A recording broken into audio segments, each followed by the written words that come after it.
오늘 이제 그 전에 전했던 이 3주의 회복에 대한 메시지의 연장선에서 우리의 일상 가운데 들어와 있는 바로 글로벌, 그래서 이거를 우리는 로컬과 연결된 글로벌, 글로컬, 이따가 이 부분을 설명할 것입니다. 더 정확하게 말씀드리면 간단하게 일상과 연결되어 있는 바로 선교의 미래 비전을 우리가 보기를 원하는 것입니다. 교회는요, 그리스도 묻는 교회는 선교로 시작해서 선교로 마치게 되어 있습니다. 그럼 과정은 뭘까요? 선교죠. 이것이 교회가 나갈 방향입니다. 이것에 맞춰서 리디파이먼트 재정의 재설정되어져야 하기에 지혜와 계시의 영을 이 시간에 허락하여 주옵소서. 우리의 생각을 바꿔 주옵소서. 이사야 54장의 그 확장이 돌파가 파라치의 역사가 우리 생각으로부터 역사될지어다. 아멘. 그래서 우리가 회복에 대한 메시지 첫 번째가 회복으로 부르신 양문과 어문을 다시 세우라. 느헤미야 성벽을 재건할 때 10개의 문을 세우고, 순서대로 말하면 양문 세우고 성벽 쌓고, 어문 세우고 성벽 쌓고, 그렇죠? 그리고 나서 또 문 세우고, 이 나머지 문들은 나중에 한번 풀 기회가 있을 것입니다. 바로 이것은 공동체적 부르심입니다. 양문이라는 건 다 설명해 드렸죠. 복음이 회복되는 것이고 제자도가 회복되는 것입니다. 나를 따라오너라, 내가 너희를 사람 낚는 어부가 되게 하리라. 나를 따라오라 그랬죠. 목자 되신 주님께서 우리를 부르고 계십니다. 양문, 바로 그분을 따라가는 복음과 제자도가 회복되어야 되는 것. 어문, 사람 낚는 어부가 되게 하리라. 저희가 곧 그물을 버려두고 예수를 쫓으니라. 이것이 교회, 그리스도의 몸된 교회의 모습이고 저와 여러분이 되어야만 합니다. 아멘. 저도 그 주님을 따라가는 것이고 교회 머리이시고 우리 모두가 그분을 함께 따라가는 길입니다. 그래서 복음은 공동체적인 부르심이죠. 복음을 알면 교회가 보입니다. 아멘. 국가의 운명이 복음에 달린 것을 압니다. 우리 자녀의 미래, 하나님의 미래에 대한인 우리 자녀들의 삶이 복음에 달려 있다는 것을 깨닫게 되니 복음이 최우선의 가치, 그 가치가 되게 된다는 것이죠. 그래서 복음의 회복은요, 공동체의 회복으로 열매 맺고 추수로 확장되게 되어 있는 것입니다. 자, 두 번째 우리가 봤던 회복의 메시지는 바로 임재 안에서 사느냐, 임재 밖에서 사느냐. 아브라함의 믿음의 조상 아브라함의 삶에서 본 것처럼 제단, 즉 예배, 기도 예배, 그 다음에 장막의 삶을 회복하라. 장막은 생활과 일을 말하는 것입니다. 컬처, 문화라는 것은 고대로부터 바로 예배와, 근데 세상은 우상을 섬기죠. 3600개 이상 되는 바벨의 그러한 우상 숭배하는 그 터전에서 아브라함이 애하도 오직 유일하신 하나님, 영광의 하나님의 부르심을 받아 빠져나왔습니다. 이것이 믿음의 시작이었습니다. 아브라함은 가는 곳마다 그래서 떠나는 것, 믿음을 위해 성별되는 것, 순종하는 것, 거역을 거부하는 것, 가는 곳마다 제단을 쌓는 것, 그리고 그곳에 제단을 쌓았을 때 그 예배로 말미암아 역사되는 여호와 하나님의 임재 가운데 장막을 치는 일, 이것이 컬처, 모든 삶의 라이프 스타일을 주장하는 컬처였습니다. 자, 우리가 거기 또 복습 차원에서 읽겠습니다. 생활을 위해, 시작. 생활을 위해 예배를 수단으로 만들어버리면 하나님의 임재에서 벗어난 삶을 살게 된다. 가인은 임재를 떠나 도시를 세웠고 하나님의 임재 밖에서 문화를 형성하고 살았으며 이것이 세상 문화의 기원이 된다. 모든 그리스도인들은 하나님의 임재를 떠나서 시작된 도시의 운명을 바꾸도록 가정과 일터 가운데 부름받고 있다. 아멘. 굉장히 중요합니다. 역사관이 바뀌어야 되고요, 세계관이 바뀌어야 될 줄 믿습니다. 그 안에 내가 있고 우리 자녀들의 미래의 삶이 있고 하나님이 우리를 부르신 부르심을 따라 우리가 해야 될 하나님의 일이 있기 때문인 거죠. 자, 예배와 일이 합쳐진 것이 컬처, 문화다라고 그랬습니다. 그러면 우리의 문화가 세상 문화를 따라가고 있느냐, 하나님의 문화를 따라가고 있느냐? 교회는 다녀도 세상 문화가 우리 가운데, 우리 관념 속에, 또 우리의 삶에, 우리의 기호를 따라서, 우리의 이 안에 있는 그러한 정욕을 따라서 나타납니다. 하나님 나라, 킹덤 컬처가 내 삶에 세팅된 것을 어떻게 알 수 있느냐? 그 증거가 뭐냐? 이것이 오늘 시작하는 메시지면서 결론의 다음 세대를 다루면서, 다음 세대가 미래니까요. 그렇죠? 우리 자녀들은 우리의 미래입니다. 하나님에게도 미래고 국가의 운명이고 전 세계의 하나님의 그러한 계획의 발판이 되는 세대, 우리 다음 자녀 세대입니다. 결론 뭐냐? 바로 일이 성교가 되는 것입니다. 이 하나님 나라의 문화가 내 삶에, 나의 가정에, 내 모든 진로 결정에, 지금 하고 있는 모든 삶에 세팅된 증거를 어떻게 알 수 있느냐? 하나님의 나라가 임한 걸 어떻게 알 수 있느냐? 추상적으로 생각하지 맙시다. 일이 선교가 됩니다. 아멘. 교회는요, 오순절 다락방에 성령이 임함으로 이제 교회가 시작이 됩니다. 그때 표적이 나타났습니다. 그때 방언을 했다고 그랬는데 사실 이 방언은 고린도전서 12장에 말하는 방언과 다른 방언입니다. 즉 이 방언은 하나님의 큰 일을 말했다, 복음이죠. 근데 각 나라, 오순절 절기 때 절기를 지키려고 왔던 여러 나라 사람의 방언, 그 나라 그 도시의 말로 하나님의 큰 일을 말했습니다. 그 언어를 배운 적도 없는 사람들이, 그래서 표적입니다. 다시 말해 성령이 임함으로 교회 가운데 처음 선포된 것이 그 표적을 따라 예언적 비전이 선포되는데, 선교에 대한 비전, 이 선교적인 비전이 복음과 함께 선포되면서 시작된 것이 교회입니다. 아멘. 이것은 계속 제일 처음에 그것이 터졌다는 얘기는 가장 중요하고 항상 있어야 되고 완성해야 될 그 무엇이라는 말입니다. 그래서 일이 선교가 돼야만 합니다. 지난주에는요, 우리가 세 번째 시간 선포자로서의 정체성을 회복하라, 우리가 2월 9일부터 시작됐는데 베드로 전서 2장 9절 말씀을 가지고 이 회복에 대한 메시지 3주를 다 봤죠. 그 말씀 마지막 부분에 보면 선포하게 하려 함이라 목적이 나옵니다. 이거는 존재입니다. 내가 무엇을 하는 것, 무엇을 말하는 것 이전에 말하고 그것을 행하는 그 환경과 상황과 그 시대에 있는 바로 우리의 정체성, 이것이 선포자로서의 정체성이라는 것이죠. 그의 귀한 빛이 들어가게 하시니 아름다운 덕을 선포하게 하려고 한다고 했습니다. 예배와 일이 하나가 되면 우리의 삶은 세상을 향한 선포가 됩니다. 다시 말하면 복음이 됩니다. 아멘. 옆 사람에게 합시다. 복음이 됩시다. 우리가 바로 예수 그리스도를 나타내는 복음이라는 것이죠. 그래서 복음은요, 예배와 일이 하나 될 때 비로소 사회 각 영역에, 세상에 전달됩니다.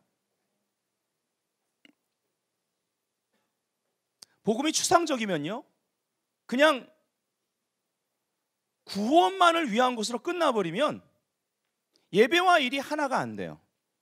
그러니까 일이 선교가 되질 않습니다. 여기에 바로 재정의, 재설정, 리디파인먼트의 은혜가 우리 모두에게 임해야 될 줄 믿습니다. 아멘.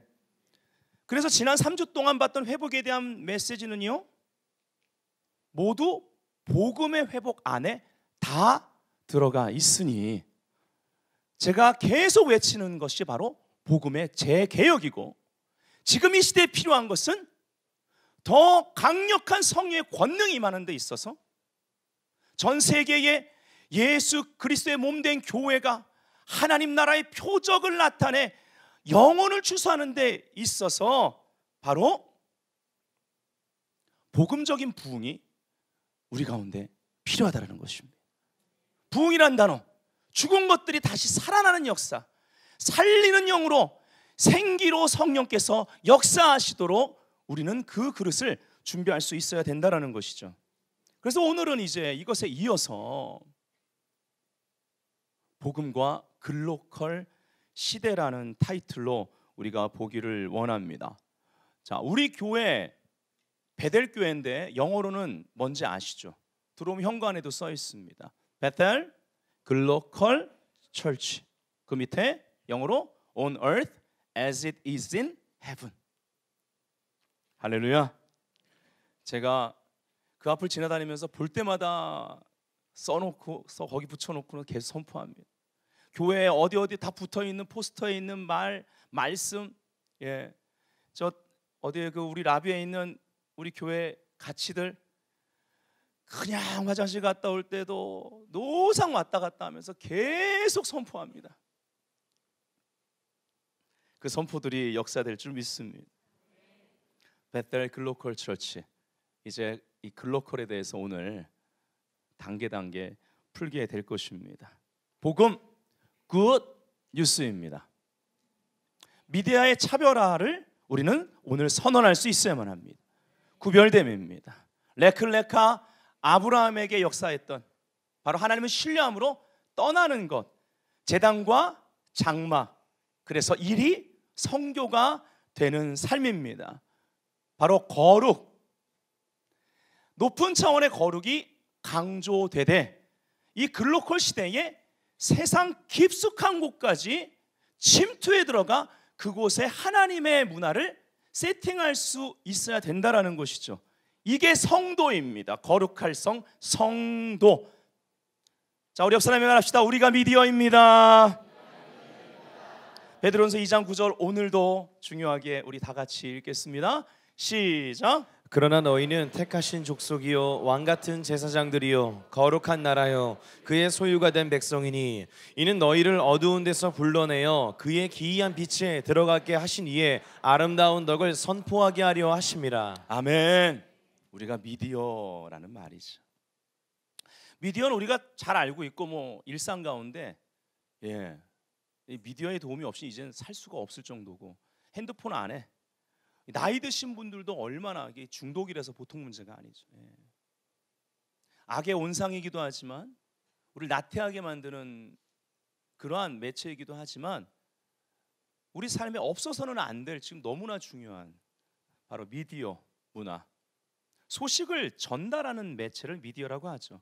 근데 지금요 이미 새로운 패러다임의 미디어 시대가 열렸고 엄청난 속도로 이것이 진화하고 있다라는 것입니다. 이미 남녀노소 많은 사람들이 사용하고 있는 소셜 미디어입니다. 안방에서, 심지어 화장실에서, 삶의 현장에서,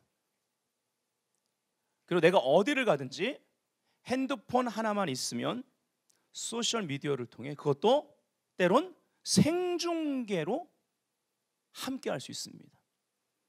내 영향권 안에 있는, 적어도 내 가족들에게 생중계가 가능합니다. 그리고 내 영향권 안에 있는 그러한 제자들, 그리고 내 영향력이 크면 클수록 글로벌 차원으로 가능하다라는 것이죠. 자, 소셜 미디어에 대해서 사전적 의미를 우리가 좀 봐야만 하겠습니다.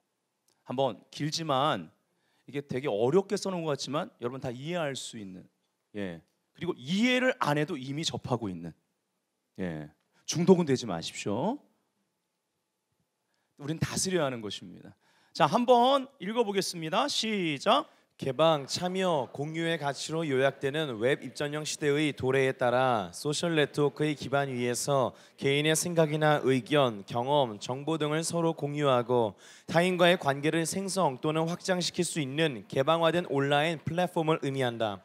TV, 신문, 잡지, 라디오 등과 같은 전통 매체가 일방적 관계형에 기초한 커뮤니케이션의 속성을 가졌다면 소셜미디어는 그 자체가 일종의 유기체처럼 성장하기 때문에 양방향성을 활용하여 이용자들이 자발적으로 참여하고 정보를 공유하며 컨텐츠를 만들어가는 특성이 있다.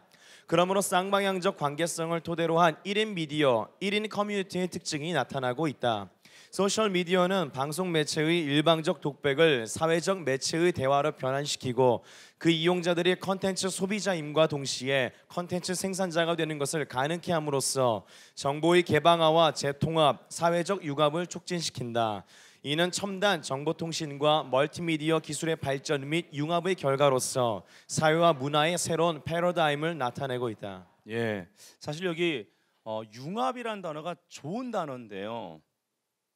이것이 적그리스도의 그러한 전력망 가운데 사용될 때 사실은 성경적 관점으로 볼 때 이 바벨탑을 쌓기 시작하는 그러한 혼합적인 요소가 들어가 있습니다. 바벨이라는 단어가 혼합이라는 단어에서 나온 발랄이라는 단어에서 나온 혼잡 그런 뜻이죠. 그래서 이 혼합이라는 요소가 들어가 있습니다. 그만큼 소셜 미디어는요 영적 전쟁터입니다. 영적인 거란 말이죠. 이 말씀 왜 드리냐? 영적이다. 그러면 우리는 그 어두운 데서 불러내어 하나님의 목적 기이한 빛에 들어가게 하신 이 아름다운 덕을 소셜 미디어를 통해서 내가 미디어, 우리가 미디어이기 때문에 빛을 그곳에 비출 수 있어야 된다. 거기서 빛이 돼야만 하는 것입니다. 지금 소셜 미디어는 어떤 면에서 미혹과 악의 온상입니다. 그래서 우리는 그것을 방치해서는 안 돼요. 그냥 나몰라라 해서는 안 되는 것입니다. 도피만 해서는 안 됩니다. 왠지 아세요? 우리 다음 세대, 여러분 자녀의 세대는 앞으로 더 그들의 소셜 미디어가 그냥 삶입니다.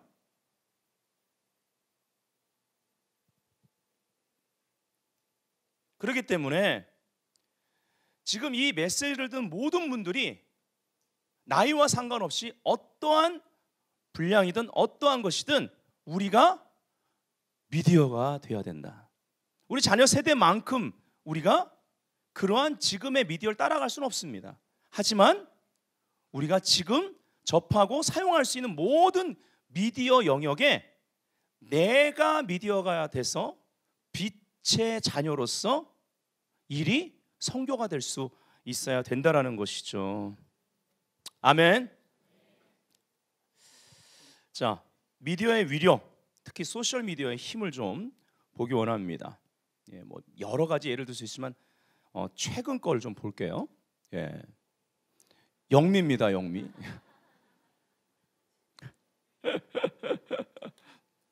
전 국민 유행어가 됐습니다. 영미. 영미 헐, 뭐 영미 난립니다 지금. 우리 전국만이 아닙니다. 이거 뭐 교회에서 말하는 거지만 심지어 술집에서 아니면은 뭐 회식 자리에서도 요즘 건배사가 영미입니다.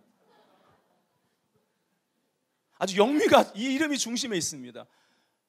사실 이 영미 본인이 인터뷰할 때 얼마 전에 이름을 바꾸려고 했답니다. 너무 촌스러워서. 근데요, 이 컬링 팀이요 참 이렇게 그 인정받지 못하던 종목이었기 때문에 지원받지 못하고 그렇게 연습을 했대잖아요. 근데 그냥 이를 악물고 거의 코치와 감독이 핸드폰을 압수했대요. 자기네들이 이 정도까지 유명해진지 몰랐대요. 은메달 목에 걸고 나서야 안 거예요. 그리고 그 다음에 은메달 걸고 인터뷰할 때 이제 곧 핸드폰 주실 거예요 그러더라고요. 그 정도로 열심히 했습니다. 한국만이 아닙니다. 전 세계 기사에 영미라는 단어가 오르내리고 있어요. 뭐 각종 이벤트, 뭐 무슨 행사, 극장, 그 뭐 티켓팅하는 거라든지 뭐 롯데월드도 영자 들어가거나 미자 들어가는 이름이면 50% DC 되는 데가 있고. 우리 최영미 집사님 어제 저 학부모, 중고등부 학부모 기도하러 오셔서 제가 물어봤어요. 요즘 유명하시죠? 우리 미영전도사도 이름 거꾸로 해서 영미. 예. 영미. 그리고 어떤 데는 저 50% DC 하는데 영자나 미자 들어가면 그냥 이름이 영미면 그냥 공짜래요. 예. 예.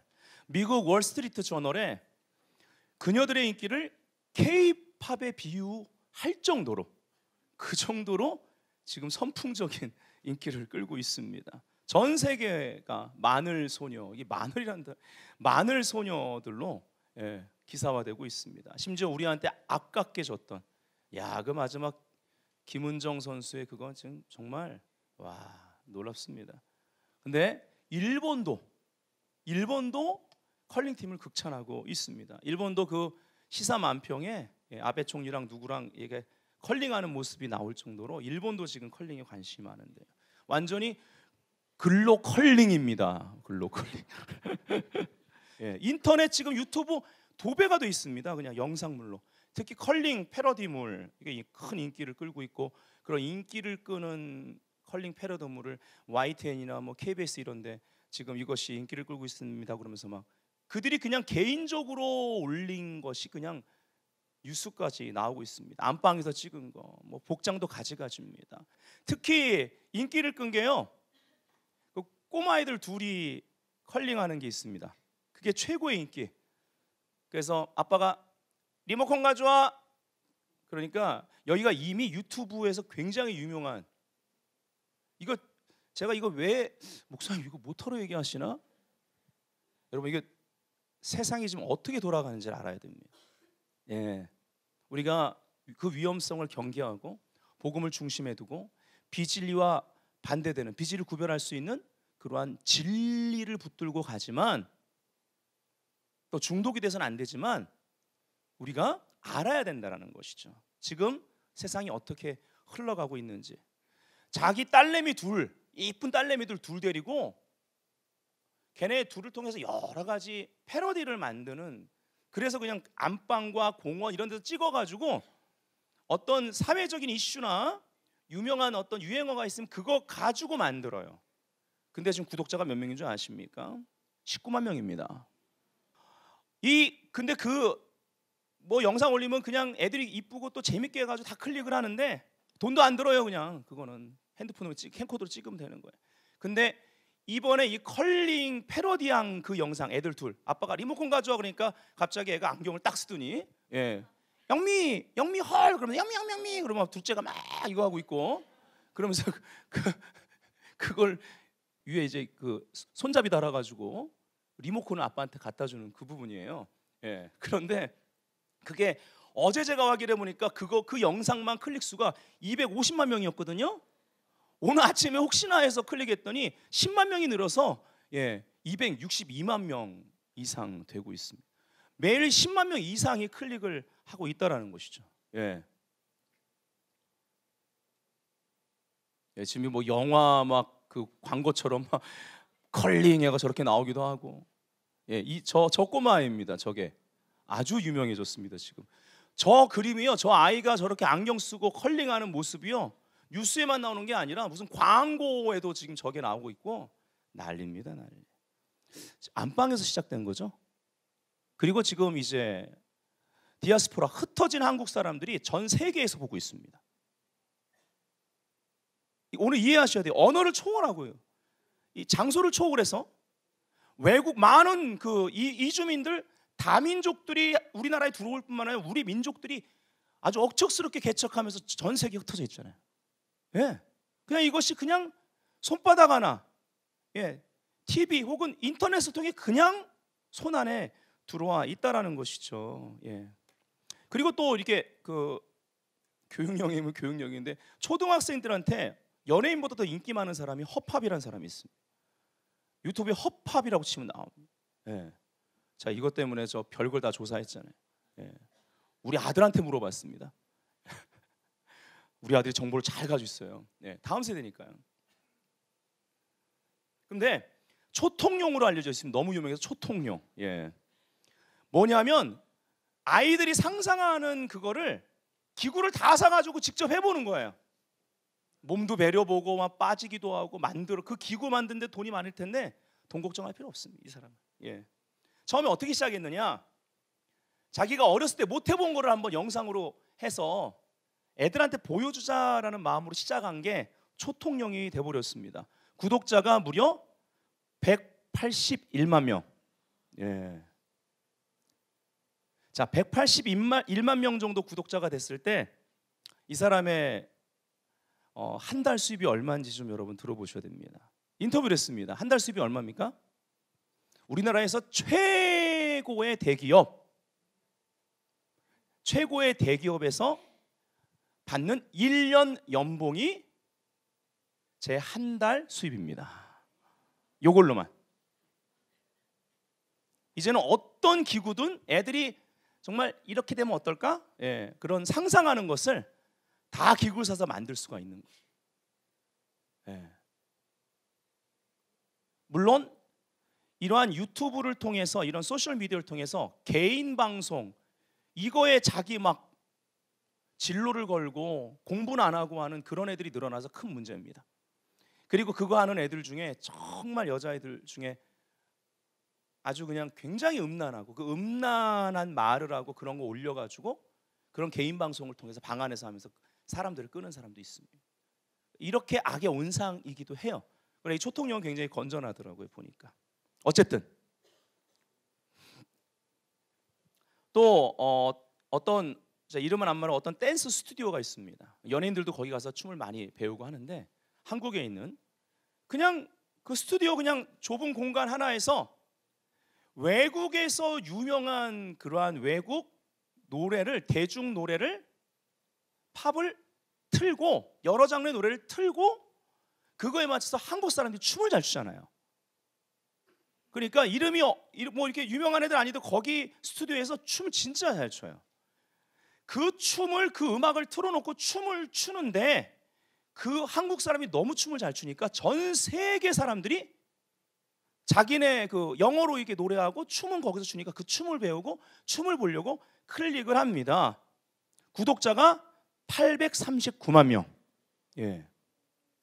그리고 심지어 그냥 방 안에서, 거실에서 한국 그 되게 젊은 20대 초반 같은데요, 한국 남자인데 곱상하게 생긴 걔가 클래식 기타 하나 들고 나옵니다. 저는 잘 모르는데 유명한 그 기타리스트라네요. 젊은 애가 클래식 기타 하나 들고 나와서 그래서 여러 가지 음악을 연주합니다. 그 사람들이 클릭해봐요.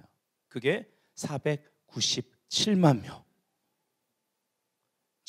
걔는 그거 하나 가지고 어디 안 가도, 예, 그걸 통해서 자기의 모든 것을 다 누리는 것입니다. 우리 교회는 지난주에 10,000명 돌파. 그럼 여러분, 개교회가 10,000명을 돌파했습니다. 이거를 국내만이 아닙니다. 국외에서도 많이 봅니다. 이게 글로컬의 한 소셜 미디어를 활용하는 부분인 거죠. 그래서 저희 교회 이번에도 이스라엘 관련되신 분, 또 노스캐롤라이나, 그리고 매번 여러 나라에서 한국에 왔을 때 우리 교회를 들리는 이유가 바로 이것 때문입니다. 예. 지난주 10,000명 돌파했는데, 그래도 조회수를 말씀드리면, 예, 한번 우리 교회 영상을 보고 가신 분입니다. 조회수가 346만 명 클릭했습니다. 예. 할렐루야. 여러분 좀 이렇게 와닿으십니까? 와닿으면 좀 와닿는다고. 와닿죠? 예. 자, 소셜 미디어와 글로컬 시대, 우리가 이걸 봐야만 합니다. 글로컬은요, 글로벌 플러스 로컬이 합해진 것입니다. 글로컬 시대의 가속화가 지금 이루어지고 있습니다. 더 빠르게 진행되고 있습니다. 국경과 이념을 넘어서고 있습니다. 모든 사람들에게 문화에 침투하거나 문화를 통합시키거나 영향을 주고 있다라는 것이, 그 문화를 전달하거나, 그게 어떤 문화냐? 예, 우리는 하나님의 문화를, 적그리스도가 아니라 그리스도의 문화를 전할 수 있어야 되는 것이죠. 자, 다니엘서 12장 4절에 보니까요, 중요한 말이 나옵니다. 마지막 때에 대한 모습이죠. 다니엘아, 마지막 때까지 이 말을 간수하고 이 글을 봉함하라 하면서 많은 사람, 예, 주목하십시오. 많은 사람에게, 즉 링크를 통해서 많은 사람에게, 특별히 허브를 중심으로 빨리 왕래하며, 너무 빠르죠? 생중계가 가능하니까. 여러분이 저 한라산에 가서도 핸드폰을 통해서 서울에 있는 가족들에게 생중계가 가능하다는 것입니다. 화질도 좋아요. 갈수록 지식이 더하리라. 아까 말했 최첨단 정보 시스템, 디지털 기술을 통해서 우리나라는요 이것에 있어 선두에 있습니다. 이게 사실은 하나님이 지금 복음 전파를 통해서 전 세계 가장 많은 선교사를 미국과 함께 파송한 나라, 그리고 디아스포라 전 세계에 흩어진 한국 사람들, 그리고 할 수만 있으면 저 오지까지도 핸드폰 기지국을 건설해내는 한국의 IT 기술, 핸드폰 기술, 핸드폰 강국입니다. 그리고 하다못해 우리가 일상적인 카톡의 위력을 한번 보세요. 이 카톡 때문에 얼마나 선교사님들이 좋은 줄 아십니까? 성경에 굉장한 이점이 있습니다. 뭐든지 보낼 수 있고 항상 카톡으로 연락할 수 있고. 저도 선교제 나가 있는 제 동기들하고 카톡으로 너무너무 쉽게 연락을 하고 필요한 영상, 그리고 보내주고 싶은 글이나 뭐 링크, 얼마든지 자료 공유가 가능합니다. 카톡을 통한 개방성, 그리고 이런 모든 것을 공유할 수 있다는 것, 여러 사람하고 또 함께 그거를 볼 수가 있죠. 이번에 평창 올림픽 때 외국 사람들이 와서 놀란 것이 이 최첨단 기술이었습니다. 한국이 이 정도까지 발전된지 몰랐다. 그리고 버스를 탔는데 가는 곳마다 큰 TV, 버스 안에. 그리고 왜 이렇게 와이파이가 잘 터지냐. 어떤 사건 하나만 터져도 그 사건에, 그것이 방 안에서 터진 것이든 어떤 건물에서 터진 것이든 산골짜기에서 일어난 일이든 저 밀림 오지에서 일어난 일이든 전 세계가 함께 실시간으로 보면서 감동받거나 아니면 함께 욕하는 시대, 이것이 글로컬 시대입니다. 로마 제국이 세계를 정복해 나아갈 때, 전쟁을 통해 그 땅을 차지하면요, 사령관을 보내서 제일 먼저 하는 것이, 그래서 우리가 여기서 영적 전쟁에 승리해야 된다는 거죠. 그 다음에 하나님 문화를 세팅해요. 로마 문화를 세팅해서요, 그 문화를 통해서 로마화하는 것이었습니다. 이 사도라는 단어, 사도적이라는 의미 안에 바로 이러한 배경이 있습니다. 그 단어를 이해할 수 있는 것이 바로 로마, 우리나라 또 일본의 식민지로 있었기 때문에 이해할 수 있는 거죠. 우리는 이러한 하나님 나라의 사도적 소명을 받은 거룩한 무리들입니다. 모든 길은 로마로 통한다라는 말이 있었습니다. 왜냐하면 로마는 모든 도로의 네트워크를 개발한 최초의 나라이기 때문에 그렇죠. 지금은 어떻습니까? 아예 인공위성을 통해서 어떤 길이든 찾을 수 있고 우리가 그리로 갈 수 있는 GPS 시스템, 모든 길이 열려 있다는, 모든 길이. 밥 로버츠가 이 글로컬에 대해서 좀 잘 썼습니다. 이것을 한번 읽어보면 이해가 빠를 거예요. 우리 다 같이 한번 읽어보기 원합니다. 시작. 이제까지는 여행이 가장 글로컬한 분야였는데 지금은 일상의 모든 영역에서 글로컬화가 진행되는 것을 볼 수 있다. 우리는 결코 혼자가 아니며 제 아무리 먼 곳의 사람들이라도 역시 그렇다. 멀리 떨어진 곳의 사람들도 이제는 우리가 전에 생각한 것처럼 멀리 있지 않다. 새로운 문명사회, 즉 글로컬화가 형성되고 있다. 글로컬이란 용어는 지역과 전 세계 사이의 통합을 묘사하는 하나가 된 세상의 또 다른 용어이다. 잠깐만요. 그래서 사실 굉장히 위험한 시대의 모습입니다. 그래서 그 어느 때보다 복음이 강조되고 복음이 중심에 있어야 되고 진리 가운데 서서 비진리를 분별하고 타협하지 않아야 되는 것입니다. 우리 자녀들을 어떻게 키워야 될지에 대해서 부모님들 제 1순위 목적과 방향을 오늘 찾으셨습니다.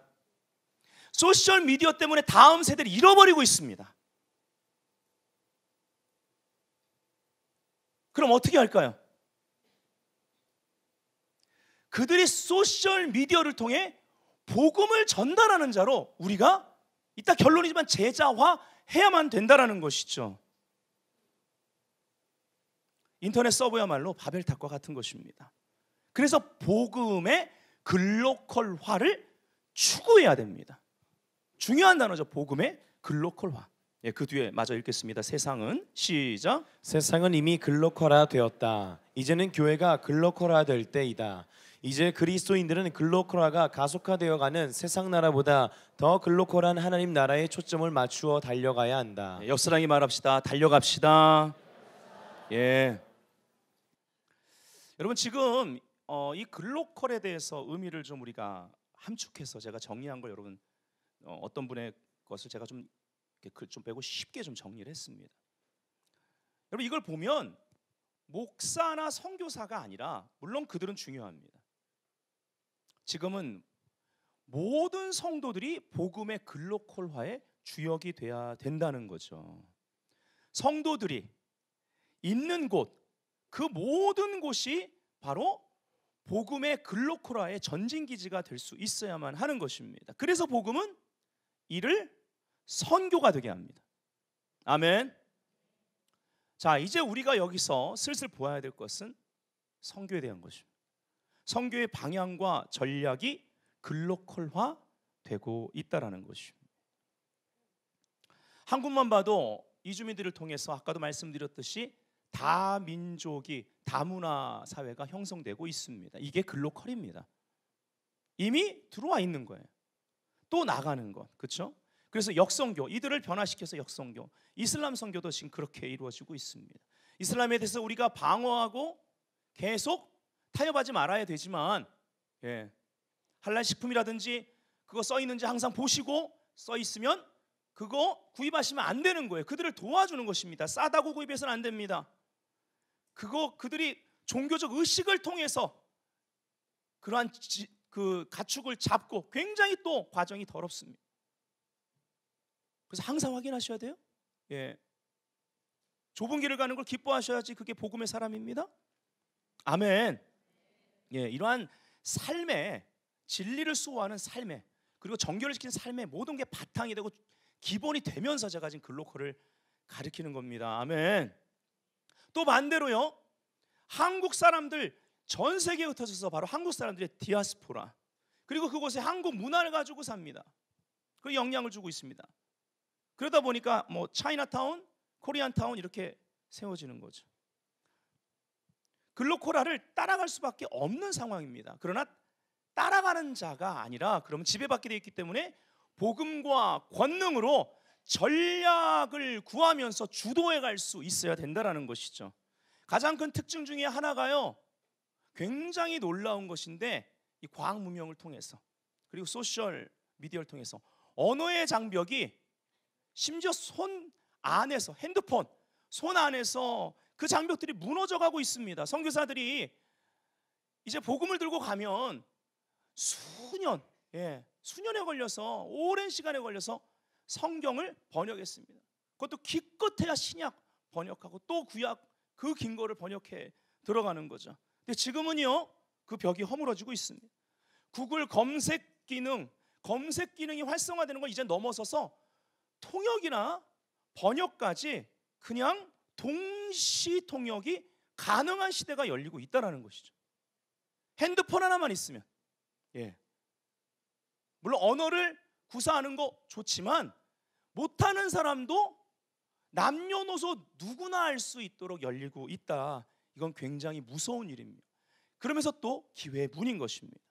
사도행전 1장 8절과 그 약속과 마태복음 28장 마지막 28장 18절부터 20절까지 이 지상 대명령의 성취가 거의 이루어져 가고 있다는 것입니다. 오직 성령이 너희에게 임하시면 너희가 권능을 받고, 아멘.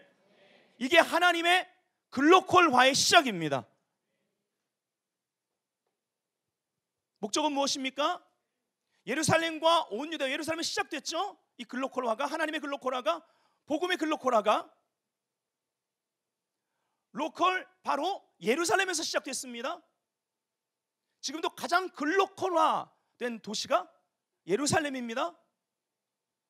그래서 예루살렘과 온 유대와 사마리아와 땅끝까지 이르러 내 증인이 되리라. 마태복음 28장 18절부터 20절 오늘 본문이죠. 조변왕 우리가 다 같이 한번 읽기를 원합니다. 시작. 예수께서 나와 말씀하여 이르시되 하늘과 땅의 모든 권세를 내게 주셨으니 그러므로 너희는 가서 모든 민족을 제자로 삼아 아버지와 아들과 성령의 이름으로 세례를 베풀고 내가 너희에게 분부한 모든 것을 가르쳐 지키게 하라. 볼지어다 내가 세상 끝날까지 너희와 항상 함께 있으리라 하시니라. 아멘. 하늘과 땅에 있는 모든 권세를 내게 주셨다. 내가 아니라 예수님이죠. 그렇죠? 내게 여기 내는 우리가 아니라 예수님입니다. 근데 그거를 제자들에게 그 권위를 위임하시는 것입니다. 그래서 모든 것을 배워야 되고요. 그래야 그 결과 그러한 존재가 됐기 때문에 제자화, 모든 걸 가르치고 지키게 해야 돼. 종족을 제자 삼아라. 이게 바로 글로컬에 대한 명령이죠. 전 세계 가운데 몇 도시와 몇 나라가 우간다를 비롯한 바로 이러한 그 나라가 글로컬, 복음의 글로컬화가 된 것을 간증하고 있습니다. 그리고 이 간증은 전 세계에 바로 예수의 증거는 대언해요. 예언과 같이 전 세계 가운데 이제 나타나게 될 것을 믿습니다. 여기 엄청난 영적 전쟁이 있죠. 다시 부흥의 교도보를 허물고 사단이 자기의 교도보를 세우려고 합니다. 그러나 알아야 될 것은 예수님께 모든 권세를 줬고 그것을 우리들에게 위임했습니다. 하늘과 땅에 역사하는 어떠한 적그리스도적인 글로컬화가 이루어진다 할지라도 하늘과 땅의 모든 권세를 예수님과 예수님의 몸된 교회에게 줬기 때문에 음부의 권세가 이기지 못한다고 약속하고 있기 때문에 우리가 이 땅에서 매면 하늘에서 매고 이 땅에서 풀면 하늘에서 풀린다고 말하고 있습니다. 천국의 열쇠를 주셨습니다. 아멘. 믿으시면 아멘. 그래서 하늘과 땅에서 원수 마귀의 권세는 없다라는 것, 이것이 실제입니다. 권세는 우리에게 있는 것입니다. 아멘. 10.40 창문 등의 여러 미전도 종족 선교 운동이 있었습니다. 지금도 있습니다. 근데요, 이제는 물론 가는 것이 중요하지만 땅끝까지 복음이 전파되면 주님 오시리라 하셨는데 가지 않아도 소셜 미디어를 통해서 복음이 섬들과 밀림에 지금 들어가고 있습니다. 또 이스라엘 구원과 회복을 위한 선교 운동들이 있어왔고 지금도 역사되고 있습니다. 지금 이스라엘의 예루살렘에 엄청난 변화가 일어나고 있습니다. 흩어진 유대인들이 이스라엘로 몰려들고 있습니다. 하루아침에 일어난 일은 아닙니다. 올해가 이제 독립 70주년입니다. 굉장히 중요한 시간이죠. 이 중에 특별히 이제 흩어졌던 유대인들이 그 땅으로 돌아가는데 예수를 믿고 예수를 메시아로 영접한 그러한 개종한 자들이 그 믿음을 가지고 소명을 가지고 그 땅에 들어갑니다. 예언 성취의 중심이고 현장인 것입니다.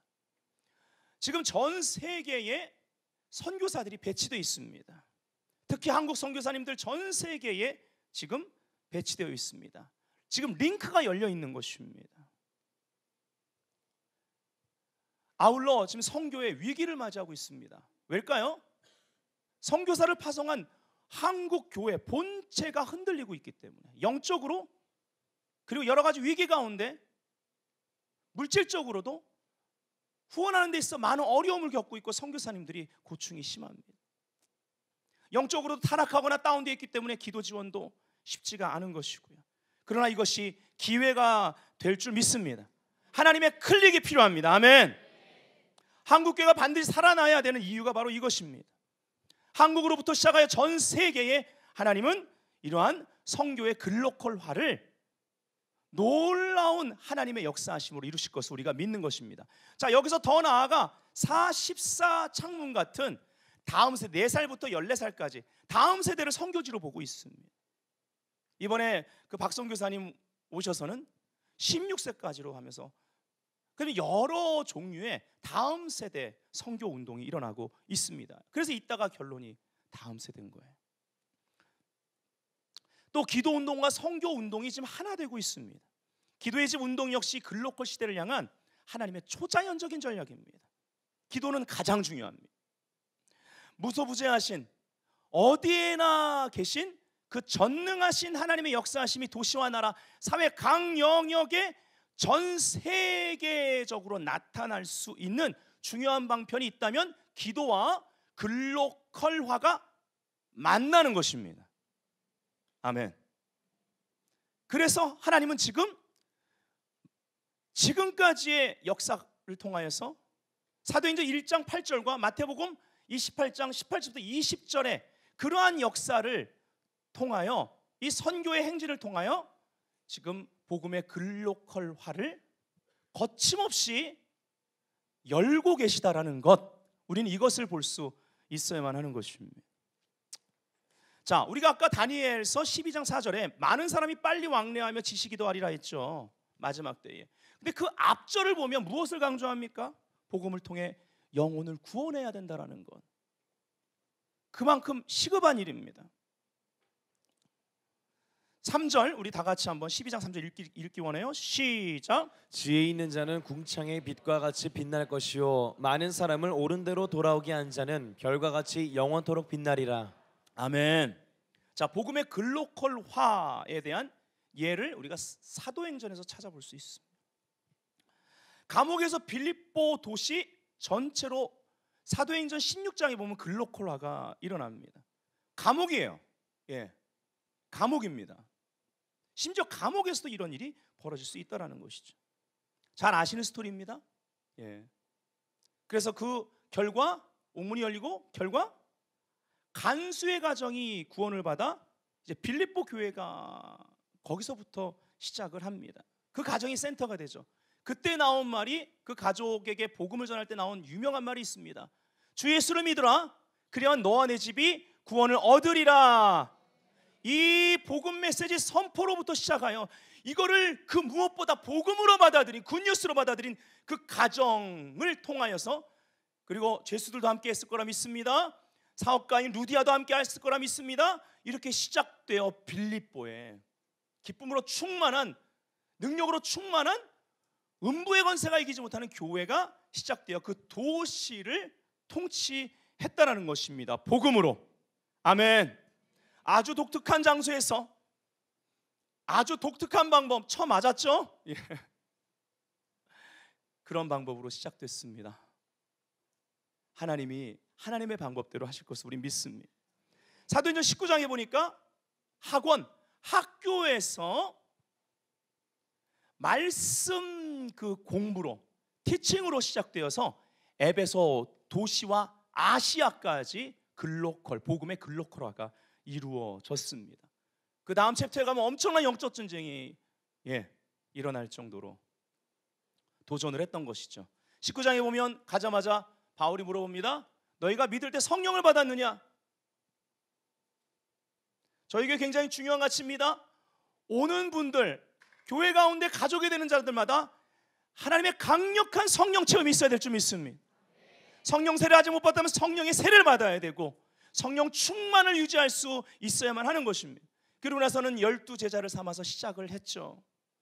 그리고 두란노라는 사람이 운영하는 학교에서 말씀을 가르치는데 헬라인이나 유대인이나 아시아에 사는 사람들은 다 그 말씀을 들었습니다. 그리고 모든 주스로 행하던 책과 그러한 모든 물건들을 가져나와서 태우고 하나님의 말씀이 흥황해졌습니다. 복음이 흥황해졌습니다. 이것이 에베소 도시에 아시아까지 역사했던 복음의 글로컬화입니다. 사도행전 28장 31절, 사도행전 후반부로 보면 이제 로마 감옥에 갇혀있는 바울, 로마에서 세계로 복음의 글로컬화가 진행됩니다. 모든 길은 로마로 통한다라는 말이 있습니다. 바울이 로마로 가야만 했던 이유는 오직 성령에 이끌려 복음 때문이었습니다. 하나님의 뜻이었습니다. 그러나 하나님 입장에서는 보고 계셨습니다. 로마가 물론 나쁜 그러한 여러 가지 모습으로 세계를 정복하고 피를 흘렸지만 하나님 이걸 다 합력하여 선을 이루셔서 그 로마, 세계를 통한 로마의 길을 통해서 복음이 나아가는 걸 하나님 보시고 바울을 보낸 것입니다. 그래서 사도행전 마지막 헬라어 단어는 28절 31절에 한국말로는 하나님의 나라를 전파하며 주 예수 그리스도에 관한 모든 것을 담대하게 거침없이 가르치더라 이렇게 되죠. 이건 그냥 결론 같지가 않습니다. 특별히 헬라어의 전에 말씀드렸죠. 헬라어 어순으로 보면 제일 마지막 단어가 거침없이. 복음은 거침없이 모든 것을 뚫고 전달돼야 될 줄 믿습니다. 옆 사람이 말합시다. 거침없이 해보세요. 자, 여기서 딱 간단하게 두 가지만 설명할 필요도 없습니다. 내용을 잘 보시면 복음의 글로컬화를 위한 바울의 정신을 우리가 알아야 돼요. 이걸 보고 결론을 맺습니다. 첫 번째는 복음의 증인으로서 꺼리지 않고 하나님의 뜻을 다 전하는 것입니다. 사도행전 20장 23절, 24절, 27절 우리가 너무 좋아하는 말씀. 지금 무엇입니까? 이제 바울의 사역이 후반부로 가고 있습니다. 예루살렘에 올라가면 예루살렘에서 바울 죽이려고 금식까지 하는 사람들 기다리고 있습니다. 성령께서 이미 알려줘서 알아요. 가면 자기를 결박하고, 그리고 유명한 선지자가 예언합니다. 내가 봤어요. 당신 결박받는 거. 가서 이방인들한테 넘겨줄 거예요. 큰일 납니다. 가지 마세요. 바울은 사랑하니까. 그 예언도 맞았고요. 그리고 사랑해서 한 말입니다. 근데 여기 보니까 뭐라 그래요? 그 앞에 내가 달려갈 길과 주 예수께 받은 사명, 우리가 잘 아는 말씀이죠. 하나님의 은혜의 복음 증거하는 일을 마치려 하면, 이거 마칠 때까지 나는 거침없이 해요. 아멘. 나의 생명조차 조금도 귀한 것을 여기지 아니하노라. 그리고 나서는 27절에 가면 이는 내가 꺼리지 않고, 킹제임스 성경에는 회피하지 않고입니다. 그 뒤에가 중요해요. 하나님의 뜻을 다 여러분에게 전하였습니다. 모든 것을 가르쳐 지키게 하라 했잖아요. 주님의 지상명령. 바울은 이걸 실행하는 것입니다. 하나님의 뜻이라면 거리낌 없이 회피하지 않고 다 전해야 되는 거예요. 아멘. 교회 가운데 지옥 설교 많이 빠졌죠. 복음에 대한 메시지 줄어들었지 않습니까? 그렇죠? 회개하라는 메시지 안 하고 계속 위로하는 메시지만 전하잖아요. 여러분 사도행전 한번 냉정하게 한번 다시 읽어보세요. 사도행전을. 내용의 핵심이 무엇입니까? 은사주의 교회는 왜 십자가 말하면 뭐 기름 부음이 떨어져요? 그게 성경이 어디 있어요? 기름 부음. 열받아. 아니 십자가 얘기하면은 종교형이에요. 잘못했습니다. 그렇게 하면 안 됩니다. 예수 그리스도의 십자가의 복음이 역사되면 우리 안에 생명이 나타나 성령님께서 역사하십니다. 아멘. 아멘. 아멘. 재정이 돼야 돼요. 재설정돼야만 합니다. 아멘. 두 번째는요, 예언보다 주님의 뜻이 항상 우선입니다. 이게 바울의 정신이에요. 예언과 예언에서 뭘 하는 게 아니에요. 아까 말씀드린 대로 바울도 알았고요, 하나님이 이미 알려줬고요, 진짜 신실한 바울을 사랑하는 예언자가 진짜 봤어요, 일어나게 될 일을. 근데 여러분 잘 보세요. 바울은 안에 자기 소유가 없는 사람이에요. 그의 목적은 복음이에요. 복음의 글로컬화예요. 가라는 대로 거침없이 가야 돼요. 그게 주님의 뜻이에요. 복음이 주님의 뜻이라고요. 주님의 뜻보다 예언이 더 먼저 있으면 안 돼요. 그랬다면 바울이 갈등했을 거예요. 예언 봤다는데 그거를 합리화했을 거예요. 하나님이 이 길을 막으시는구나. 이해되시면 하면. 예언이 나쁜 게 아니에요. 그 예언을 받는 사람이 오염된 거지. 그래서 오염된 사람들을, 그들의 선택을 따라 예언하는 사람이 나중에 변질돼서 잘못된 예언을 하는 거죠. 그때 역사하는, 기다리고 있다 요때다 들어가는 게 이세벨의 영이죠. 주술의 영이죠. 주술적 예언하는 거예요. 점치는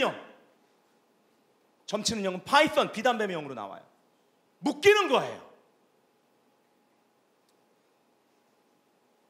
우리는 항상 조심해야만 합니다. 예언 때문에, 은사 때문에 복음이 센터에서 가장자리로 밀려나는 일이 있어서는 안 돼요.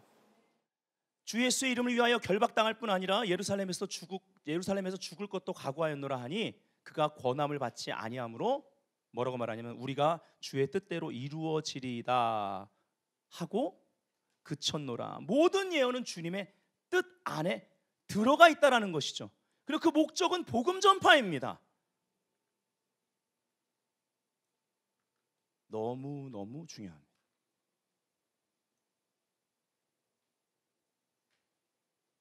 성경에 나와 있는 영적 원리, 이것이 개인 예언보다 중요하다라는 것입니다.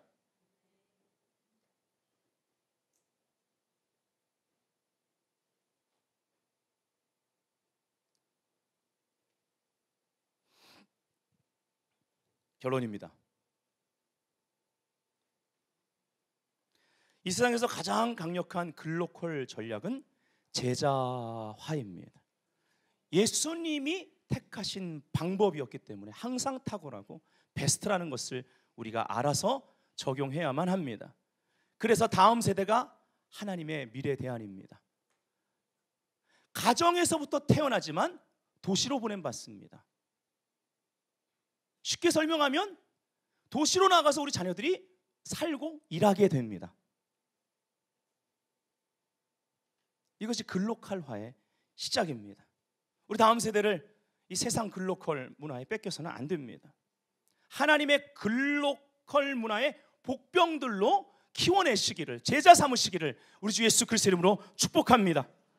글로컬 시대의 주역인 다음 세대를 복음으로 제자 삼어라. 이 마지막 때 글로컬 시대 가장 중요한 것 두 가지 방향성을 얘기해야 되지만 이것으로 마치기 원합니다.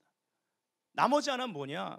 바로 이스라엘 회복 사역을 통한 원유맨의 비전입니다. 나중에 이것은 계속 조금씩 풀겠지만 룻기서를 통해서 한번 제가 제대로 풀어드려야만 합니다. 당연하죠. 복음의 글로컬화가 시작된 곳, 거기서 다시 그곳으로 돌아가는 것입니다. 다시 말하면 거기서 완성되게 되어 있습니다.